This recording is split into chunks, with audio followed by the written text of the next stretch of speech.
or a relationship with one of their children, and you stand back and you see it happening, happening, kind of unrolling and unraveling, and you're thinking, you're doing this to yourself.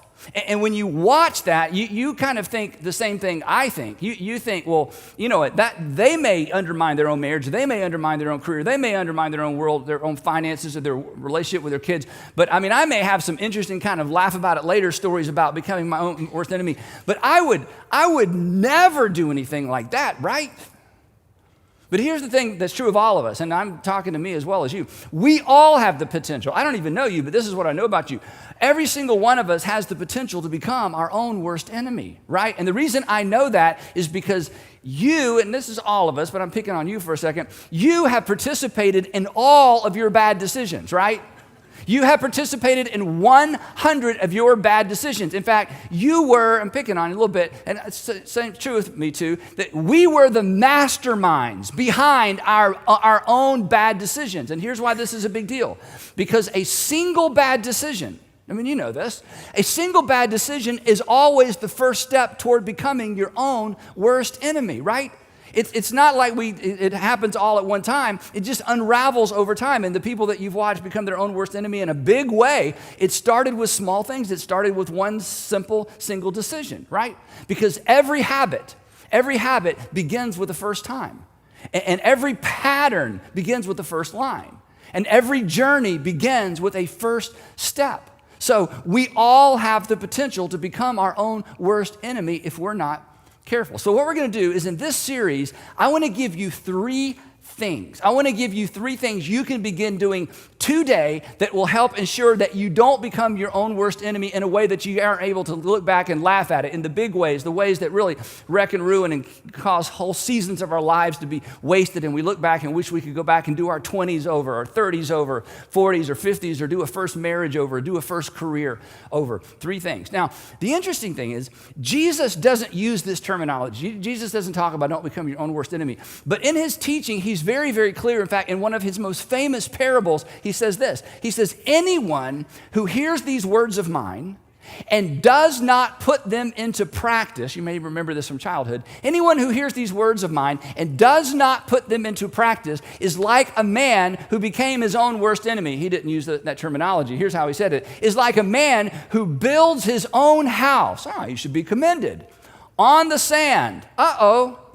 Who builds his own house, good job, on the sand. And when the storm came, he recognized he has no one but himself to blame because of the poor foundation of his home. So this is a principle. This potentially impacts all of us, and Jesus went right to the heart of it. So in this series, what I want to do is I want to suggest three habits that really serve as preemptive habits to ensure that you don't become, and I don't become, and the people we love don't become our own worst enemies. So today I'm going to give you the first habit, and then in the next 2 weeks we're going to talk about habit number 2 and habit number 3. So the first thing that we must all do to ensure that we don't become our own worst enemy is pay attention to the tension. Pay attention to the tension. Even if you are sitting alone at home in your living room, I would like all of us to say this together. Ready? Pay attention to the tension. What is the first thing you need to do to ensure that you don't become your own worst enemy? Together, pay attention. That's right. Whenever you're considering any option, any invitation, anything that comes your way, any choice that you're about to make, and if the option you're considering causes any sense of hesitation, a little bit of tension, a little bit of pause, it in any kind of way dings your conscience, stop and pay attention to that tension. Don't start selling yourself. Start listening. Don't sell yourself. Start listening. Because here's what happens, and we know this. As soon as you see something you want, as soon as you get invited to something you're interested in, as soon as there's an option that kind of inflames an appetite, as soon as you see someone that you want, what do? You do the same thing I do.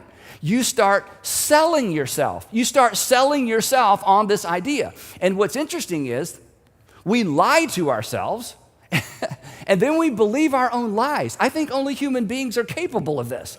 We make up things and then choose to believe the things that we made up. And here's how I know that's true. You have to be a little creative, okay? If a salesperson If a salesperson used the same pitch on you that you use on yourself, if a salesperson in an actual retail environment used the same sales pitch on you that you use on yourself, you would be so offended you would walk out of that establishment, right? I mean, imagine if somebody, you're standing there negotiating, you're thinking about purchasing something, and they said something like this: hey, if you get home and decide you don't like it, just donate it. But how many times does that run through your mind as you're about to buy something online? But if somebody actually said this to you, you'd be like, do what? How about this? Hey, I see that you already have one that does everything this one does, but this one is newer. I mean, you would look at the person like, that's your pitch? I mean, that's it? But that's the kind of stuff we tell ourselves all the time, right? How about this? Yes, sirree, it is wrong, wrong, wrong. So just don't tell anyone. Okay, now we're going to dig a little deeper. You ready? Sure, your husband would be hurt and offended if he found out. But your husband isn't bright enough to find out. I mean, how offended would you be, ladies, if somebody said that about your husband? But what do you tell yourself when you start trying to sell yourself on a bad idea? Well, right? Okay, we're going to go both sides of this. Yes, your girlfriend would be devastated, but let's face it, she's not nearly as attractive. I mean, if somebody actually said something bad about your girlfriend, you would be so offended. But listen to the self-talk. Listen to the narrative you create. We're going to talk a lot about the narratives next time. If someone's actually said to us the things that we say to ourselves to sell ourselves on a bad idea that sets us up to become our own worst enemy, we would be so extraordinarily offended. This is why you can't afford, and I can't afford, to start selling ourselves. Instead, we need to pay attention to the tension. The moment, this is the habit right here. The moment you start selling yourself, hit pause. The moment you hear, because we do this every day, we do this all the time. The moment you start creating an internal narrative as to why something is okay, or something's justifiable, or something's permissible, in that moment, we should just hit pause and say, wait a minute, I'm doing it. I'm doing that thing. I am making things up and choosing to believe them in order to do something that something in me is telling me maybe I should hit pause. Because remember this, if you don't hear anything else I say today, this is it. Remember, we rarely have to sell ourselves on a good idea, right? You rarely have to talk yourself into knowing when something is the right thing, the wise thing, the prudent thing to do. Now, there is a fascinating piece of narrative in the Hebrew Bible that us Christians call the Old Testament, but it started off as the Hebrew Bible or the Jewish scripture. There's this fascinating piece of narrative. If you grew up in church, surely you have heard this before at some point, and if not, then you're in for a treat, because this is one of the most interesting, detail-ridden stories in the entire Old Testament. And it illustrates, but better than illustrate, this story actually illuminates or brings insight into this whole idea of paying attention to the tension. The story revolves around King David, who was Israel's second king, but the story actually takes place before he became king. Now, if you know anything about the Hebrew Bible or the history of the Jews, David, who became Israel's second king, stepped onto the pages of history as a shepherd boy. And then he was suddenly he stepped into the spotlight when he killed Goliath, the story of David and Goliath, and he became legendary kind of almost overnight, because he was this young man who faced this giant, this Philistine who was taunting the armies of Israel, and he thought, well, you're not taunting the armies of Israel, you're taunting the armies of God, and God's just looking for a volunteer, and I volunteer, and boom, suddenly he's famous. Well, King Saul, who was the king at the time, Israel's first king, of course, brings him close because he's become a legend, and he gives him prominence with the military. He eventually marries him off to one of his daughters, so now the king is his father-in-law. But then as time goes by, David becomes so popular, Saul realizes that David is a threat to his dynasty, because people are going to want him to be the next king. In fact, the rumor was at that time that David had already been anointed as the next king of Israel as a little boy, because in fact he had. So suddenly Saul's not so fond of David, even though he's married him off to his daughter. In fact, when you read the story, it's so interesting. Saul decides to use his daughter to manipulate David, and then Saul decides to kill David. Then Saul says, no, I'm not going to kill him. I'm going to keep sending him out to fight the Philistines, and eventually the odds are going to be such that the Philistines will take care of David, but we've got to get rid of David. Well, none of Saul's tactics work, and David becomes more and more and more popular. So then one afternoon, he loses his temper, and he tries to kill David, and David flees. He flees. He has to leave the city. He can't go home because it would put his family in danger. So he flees. He makes several really, really bad decisions, and he becomes an outlaw. And as a result of him being so famous, all the other fugitives in the land around that region of the world who were related to the Jewish people at the time, they weren't called Jewish people at the time, but the Hebrews at the time, they all started following David. And the next thing you know, he's got his own band of merry men. And eventually it becomes like a small army, but it's a small army without a home because they're all outlaws. It's a small army of men who can't go home, but they rally around David and they see David as his leader. Well, meanwhile, Saul is busy running the kingdom, but he's always on the lookout for David, and he has spies everywhere looking for David because he needs to eliminate David before he dies so that his son Jonathan can become the next king rather than David becoming the next king of Israel. And one afternoon, he gets a report that David and his merry men have been spotted in the desert or the region of En-Gedi. And if you've ever been to the Holy Land or if you've ever been to Jerusalem, you can actually visit this area of the world. It's just along the sea of the Dead Sea, and it just looks exactly like this. It is just barren wasteland with a few oases sprinkled here and there. It is full of caves and mountains, and again, it borders, you can see this next picture kind of borders on the Dead Sea. So this is the region that Saul hears that David and his men are. So the text says that Saul took 3,000, which was way more men than he needed to fight David. But again, David is a valiant warrior. He's famous for his ability to fight out in the open. So he takes 3,000 able young men from all of Israel, and he sets out to look for David and his men. So they're gone for several days, and eventually they come to an area that we're not sure exactly where it is, but when this was originally written, the people who originally read it knew exactly what the author meant. He came to the sheep pens, and there was a cave there, and actually when you go to this region of Israel, there are caves everywhere. There was a cave there, and Saul went in to relieve himself. Fun fact, maybe, I think this is the only reference to going to the bathroom in the whole Bible, but I could be wrong about that, okay? I don't know what everybody else did, but at least Saul, we know, had to relieve himself. And this is a strategic part of the story, and it's why the author included it. So here's the picture. 3,000 men, that's a lot of people, a long caravan, with some camp followers, with wagons, with food. I mean, this is a big ordeal. Saul is a little bit, back from the front. Saul has to go to the bathroom. Now, if you're just a regular guy in the army and you have to go to the bathroom, you deal with it. But when you're the king, you can stop the whole caravan, get off your mule. He rode a mule, and he makes his way up to this cave by himself to use the bathroom while everybody else waited. And if you've heard this story before, here's where it takes the most interesting twist. David and his men were actually in the very cave that King Saul chose to stop and use his private bathroom. And they're far back in the cave. Now, what are the odds of that? I mean, there aren't even any odds, right? I mean, talk about the stars lining up, talking about God smiling on you or the gods smiling on you. I mean, this is a best case scenario. This was an answer, as we're going to see in just a minute, this was an answer to David's prayer. So the context, a little bit of what must have happened, is Saul had his spies out looking for David, and David had his spies out making sure that Saul wasn't anywhere close. And when David's spies found out that Saul was not too far behind them, David said to his men, "Scatter, hide in the hills. We'll wait for Saul and his men to go through. We will reconvene and go the other way." But it just so happened when King Saul and his caravan got right into the area where David and his men had dispersed to hide, that's when he had to go to the bathroom, and he happened to choose the very cave that David was hiding in. Now, get the picture. David's eyes have adjusted. He's been in the cave. Saul walks in. He can't see a thing. And he walks just far enough in to do his business, but when he walks into the cave, he is just a silhouette. And David and his men are in the back of the cave, and they look at each other, and they cannot believe this. I mean, what's running through his mind? I mean, if you had been an outlaw for months, we don't even know how much time David had been an outlaw at this time and just living out in the hills, what's going through your mind? Clearly, I mean, this isn't a prayer. This is you just know. God had clearly delivered David's enemy, literally into his hands. David had already been anointed king.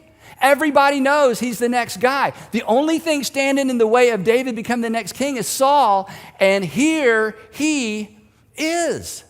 And if we don't think that's what was running through David's mind, we know that's what was running through David's men's mind, because the text says this is what his men whispered to him far back in the cave. The men said to David, "This is the day the Lord spoke of when he said to you, 'I will give your enemy into your hand for you to deal with them as you wish.'" This is what David had told his men over and over and over as they sat around the campfire at night. He would say to them, "Look, guys, just a little bit longer, just a little bit longer. Stay with me just a little bit longer. Eventually, I'll be the king. And when I become the king, I'm going to reward those of you who were most loyal to me during the mean times and the lean times and these difficult times." So they're looking at David saying, "You're right. This is exactly what you promised. This is exactly what you told us would happen. But we could not imagine it would happen like this. This is the very thing God promised you. And now the waiting is over. Kill the king and let's go home." And the optics on this would have been amazing. So now let's imagine we're outside the cave, right? And we're lined up, bored and yawning and waiting for the king to come out. And we keep glancing over at the cave. King Saul went in. David steps out with King Saul's head in his hand. And everybody in that caravan would immediately recognize David as the king of Israel. No civil war, very little bloodshed, lives spared. So can you imagine the adrenaline? Can you imagine the emotion in the cave that afternoon? Can you imagine the pressure David felt to do something about this so he and his men could finally go home? Besides, this had to be God's will. I mean, this can't be a coincidence. It had to be God's will because God had already declared that David was going to be the next king. The pressure he felt to act, we can't even imagine it. But the text tells us, and as the story unfolds, David felt something else as well. There was a tension. There was a hesitation. There was a tension that didn't make any sense in light of the circumstances. There was a hesitation that didn't make any sense in light of the flow of the story and the flow of his life. This tension made absolutely no sense, and so he ignored it. And he did what any of us would probably have done if we had the opportunity. The text says that David took out his knife and he slowly crept up unnoticed behind King Saul. But as he gets closer and closer and closer, that tension intensifies and intensifies and intensifies. And somehow, some way, he was able to stop and pay close attention to the tension. And suddenly, and some of you have experienced this. I want all of us to experience this eventually. Suddenly, somewhere between the back of that cave and King Saul's back, suddenly, his decision to kill and to murder King Saul was completely reframed. Suddenly, the hesitation that made no sense made perfect sense. Wait, what am I doing? I'm about to murder the king. Wait a minute, wait. I can't murder the king. I mean, God chose Saul. I can't replace what God put in place. This is going to be my legacy. This is going to be my story. This will be the story that people tell about me. I mean, I love the one they sing about David and Goliath, but I don't know that I want them turning this into a song, right? I don't want this to be the story I have to tell my grandchildren. Granddaddy, Grandpapa, tell us how you became king again. We love the story. You snuck up behind old King Saul and you slit his throat while he was using the potty. Tell us that story again. I mean, is that really the story you want to tell? In fact, the text tells us that David was conscience-stricken. And somehow with all this energy and all this, testosterone and all this adrenaline and everything going on in that cave, suddenly he was able to stop long enough and pay attention to this irrational tension. He was able to pay attention to his irrational conscience. And it saved him from becoming his own worst enemy.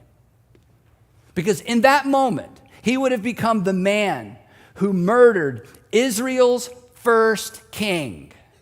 He would become the man who murdered his own father-in-law, the man who allowed him to rise to prominence after he killed Goliath. And so somewhere between the back of the cave and King Saul's back, this all gets reframed for him, and he realizes, oh my goodness, No wonder there's a tension. No wonder there's a hesitation. He was conscience-stricken, and he snuck up behind King Saul, and he took King Saul's discarded robe, and he cut off the corner, and he went back to the cave. And his men hiding in the cave, can you imagine? They are in shock. They can't believe this. Now he has some explaining to do. And they're like, they just can't believe what they just saw. I mean, this is the perfect opportunity. They can finally go home. There will no longer be a price on their heads. And he said to his men, the text says, he said to his men, the Lord forbid, this is amazing, that I should do such a thing to my master, the Lord's anointed. I said, wait a minute, David. 2.5 minutes ago, he wasn't your master, the Lord's anointed. 2.5 minutes ago, he was your enemy. What happened? And then the men are saying, okay, if you won't do it, we'll do it. In fact, we'll all do it together. If you don't want to have blood on your hands, we understand that. Just let us do it. And with these words, the text says, with these words, David sharply rebuked his men and did not allow them to attack Saul. And Saul left the cave and went on his way. Whew. So close, so close, so close. So let me ask you a question. We'll get back to the story. Are you close? Are you contemplating something and you're selling, spinning? You've kind of decided, you've sort of got there. Your husband, he's not so sure. Your wife's not so sure. Some of your friends are like, really? And then you got other friends that are going, oh yeah. Everybody, culture. Are you so close? Is it possible that right now, in fact, you can't even believe I'm talking about this. It's like, what? This is exactly what I'm going through. Are you so close? Are you selling yourself? Come on. You don't have to be honest with anybody else. You lie to yourself all the time. At least be honest with yourself for a moment, right? Me too, right? Are you selling yourself on a bad idea? Are you ignoring your conscience? Is there an internal hesitation, an internal tension, and you've just kind of pushed right by it? Are you selling yourself on an idea or a decision that's gonna follow you around for the rest of your life? That's gonna make you a liar for life? Because you're never going to want anybody to know this part of your story. And you're never going to want anybody to tell this part of your story. And one day when you have children or one day when you have grandchildren and you tell your story, you get to this part and you just kind of are going to have to skip over it. Are you on the verge of becoming your own worst enemy? If so, can I just make a suggestion? I'm not the boss of you. I'm not, I can't tell you what to do, but can I just make a suggestion? Would you at least hit pause? Just stop for a moment selling yourself and just listen. Listen. Listen to the wiser voices around you, and perhaps listen to that still small voice on the inside of you that's going, I don't think that's the best thing, because it may be, I don't know, just guessing, it may be the whisper of God who loves you and is doing everything he can to keep you from becoming your own worst enemy. So as the text says, Saul exits the cave. He has no clue as to how close he came to joining all of his dead ancestors. He goes back, he gets on his mule, and as he gets on his mule, this is amazing. He hears a voice, and it's a familiar voice, and it's coming from the direction of the cave he just exited, and everybody in the whole, all of his men, everybody in the caravan, everybody involved, everybody's head turns, and standing at the mouth of the cave that Saul just came out of is David, flanked by his men. And David bows low in honor of the king. And then he stands up and he holds up the corner of Saul's robe. And in that moment, and here's the moment I don't want you to miss in your life. In that moment, here's the moment I want you to be able to tell your kids and grandkids about and your friends about someday, your future husband or wife someday. In that moment, everybody there knew who the better man was. It was David. David gives a little speech. It's very interesting. I'm not going to read the whole thing, but at the end of the speech, here's how he concludes. He says, Saul, may the Lord be the judge between you and me, and may the Lord avenge the wrongs you have done to me, but my hand will not touch you. I'm going to do the right thing. I will not take matters into my own hands. And because David listened to that still small hesitation, that tension, that little ding of his conscience in a moment when most people would just have paid no attention to it, David decided, and this is where some of you are, David decided not to use Saul's bad behavior as an excuse for bad behavior. So how about you? As you think about the option you're considering, that big life change you're considering, that thing you've pretty much talked yourself into, in fact, the wheels are already turning. Are you considering behaving badly based on somebody else's bad behavior? Because of what they did to you, because of what they're trying to do to you, because of what everybody else around you does. Come on, are you considering becoming like someone you don't even like? Are you selling yourself? Remember, we rarely ever have to sell ourselves. We rarely ever have to sell ourselves on the right thing to do. So now, all eyes turn from David to Saul. And he is completely humiliated by David. But here's the interesting thing. He's not humiliated by David's military skill. He's humiliated by David's character. He's humiliated by David's self-control. He's humiliated by David's humility. And Saul has no choice. He turns his army around and he heads back to Jerusalem. That's the power of paying attention to that tension. When my daughter, Allie, after 3 children, Allie's our youngest, when she was in the 8th grade, she and I were studying for a test together using a study guide. And as we were studying, it occurred to me that her older brother, Garrett, had had the same class with the same teacher the year before.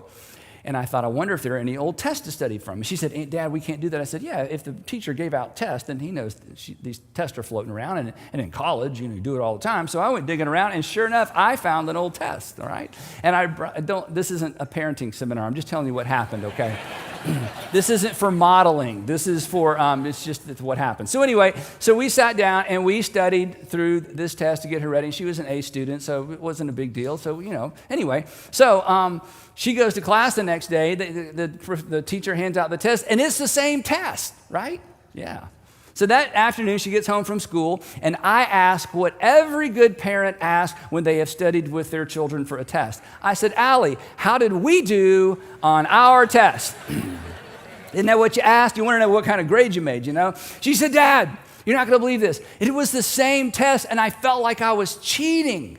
I'm like, no, you weren't cheating. It was the teacher's fault. If they're going to hand these things out, they know that these things are floating around. I'm not giving parenting advice. Let me just reiterate that. This is just what happened. And I said, besides you're an A student, I'm trying to ease her conscience. She said, no, Dad, it's okay. I told him. I know. I'm like, what? You told on yourself? Whose child are you, okay? So then I have to switch gears, like, oh, I'm so glad you did that. It was the right thing to do, I'm so proud of you, I'm just sorry because I'm the one that got you into trouble. If I needed, she's like, no, I didn't get in trouble. I'm like, well, what? She said, well, he had another test, and he got to school that morning, and the copy machine wasn't working, so he couldn't make copies, so he just had copies of an old test and used the test that, Garrett had, and he was in the same class. I'm like, oh. I said, so you didn't get in trouble? She said, no, he was proud of me for telling him. I'm like, yeah, me too. So the point of this is, come on, an 8th grade girl felt tension. What do you do with that tension? Do I tell my teacher or not? And when she thought not, she felt more tension. So she decided to pay attention to the tension rather than pay attention to her father. Anyway, you're going to get by that real quick. Anyway, so she paid attention to the... Now, I know what you're thinking. You're thinking, oh, that's so cute, What's that got to do with me? It's got everything to do with you. Here's why. Because the tension that you are wrestling with right now, the tension you're wrestling with right now falls somewhere between choosing whether or not to tell your math teacher you studied from an old test and murdering a king. I think we've bookended about everything you and I could experience, right? It's somewhat this side of murdering a king. It's probably somewhat this side of what are you going to tell your math teacher. But the principle is the same. What are you going to do with that tension? If there's something that you can't quite put your finger on, hit pause. If there's something where you find yourself saying, I just have an overactive conscience, maybe, but maybe not, hit pause. If there's something that someone else has put their finger on and you're mad at them for bringing it up, but then when you got alone by yourself, you can't get it off your mind, you can't get it off your heart, it's bothering you, then here's my advice. Let it bother you. Don't rush by it. That tension may be God's way of protecting you from becoming your own worst enemy. And ask the question. I know it's painful, but I'm telling you, for some of you, this is like a curtain's going to open up and you're going to have clarity. You're going to hate the clarity, but you're going to look back and be so grateful for the clarity. And ask the question, is there a tension? Is there a tension that deserves my attention? Is there a tension that deserves my attention? This is a preemptive strike against becoming your own worst enemy. Because after all, every habit, you know this, every habit begins with the first time. And every pattern begins with the first line. And every journey begins with the first step. So if something bothers you about him, let it bother you. If there's something that kind of bothers you about her, let it bother you. If there's something that kind of bothers you about the deal, let it bother you. If there's something that bothers you about that set of circumstances or that invitation or whatever it is, just don't rush by it, don't brush by it, sit on it and let it bother you. Face it until it either goes away or you decide to go a different way. Because what oftentimes begins as nothing more than an uneasy feeling, over time becomes something that is supported with reason or insight. It's that moment that David had as he crept up behind King David, and it's like, wait a minute, wait, what? I mean, yes, in one context, this makes visions of lavender skies and galaxies unknown, where reality bends in imagination zone.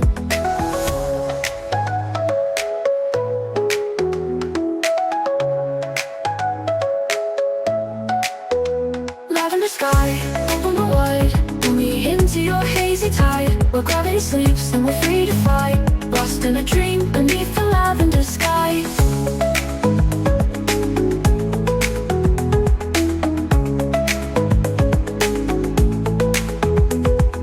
Streetlights flicker on, casting shadows long, but my mind's adrift, carried by a distant song. A melody woven from stardust and light, guiding me onward through the velvet night. And I feel it in my soul, a sense of release, as the weight of the world finds a moment of peace. The boundaries blur between what's real and surreal, in this lavender haze where all things feel.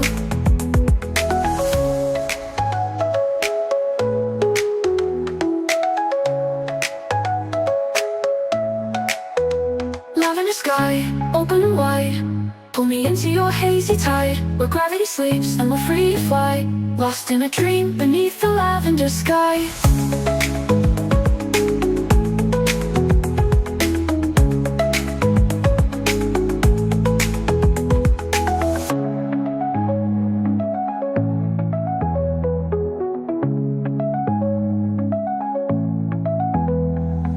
Falling colors paint the air, a kaleidoscope of sound, whispering secrets on the wind all around. No need for words, just let go and see the infinite possibilities waiting for you and me.